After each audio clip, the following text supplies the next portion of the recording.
วันนี้ก็คือพาทุกคนมากินแมงมันเนาะนี่แมงมันทอดสดๆใหม่ๆเต็มจานคืออยากเนาะบูฮูสิกินหยังไปคายตู้เย็นเบิ่งแล้วเห็นแมงมันก็เลยจกมาเห็ดกิน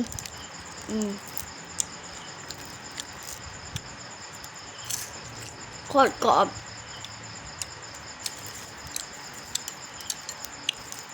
นี่แบบนี้เลย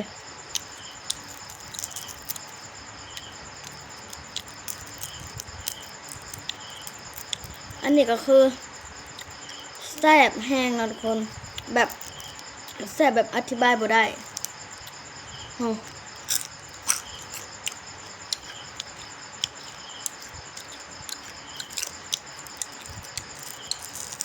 ถ้าว่าหิวข้าวนะเราก็ต้องไปเอาจิ๊บข้าวก่อนมาทุกคนไปเอาจิ๊บข้าวนี่นะทุกคนก็สิประมาณนี้เนาะอาหารตอนแรกเนาะ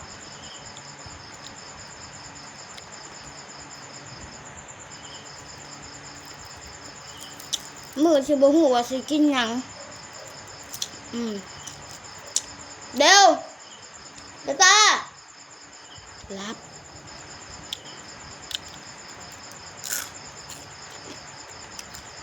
คือมันแซ่บแห้งนะทุกคนตอนได้ไปลองเด้อปกติก็คือแมงมันนี่สิได้เห็นหรือว่าได้ขายตอนเกี่ยวข้าวเนาะแต่ว่าเขาถามบ่ได้เนาะจักแม่เฮาซื้อน้ำไผวะเฮาก็ลืม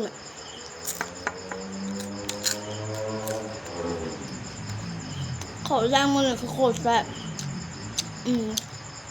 บ่ได้ว่าหยอกกับบ่ได้ว่าลิ้นถึงบางโตชิไหมแน่น้อยหนึ่งก็บอกเป็นอย่างเราเพราะว่าฝีมือตัวเองเห็ดก็คือแซ่บมาทุกอย่างที่ชิไหมก็ตาม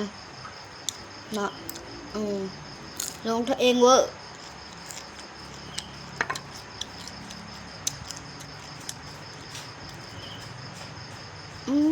เหมือนจะดูเพื่อน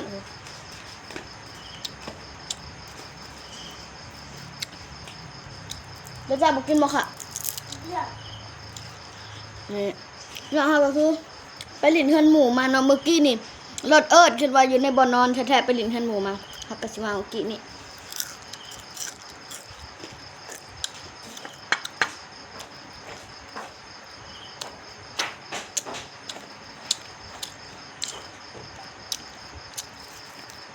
เดี๋ยวคนแมงมันแบบว้าวเข้าว่าแซ่บได้เปลืองแหง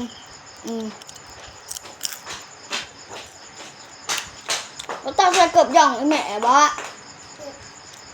เป็นกระเทยแล้วตาใส่เกือบย่องโอเคแล้วคนมันขอตัวลาไปก่อนนะอย่าลืมกดไลค์กดแชร์กดติดตามส่งเบลล่าเชียวจ้าเดี๋ยวทุกคนบ๊ายบาย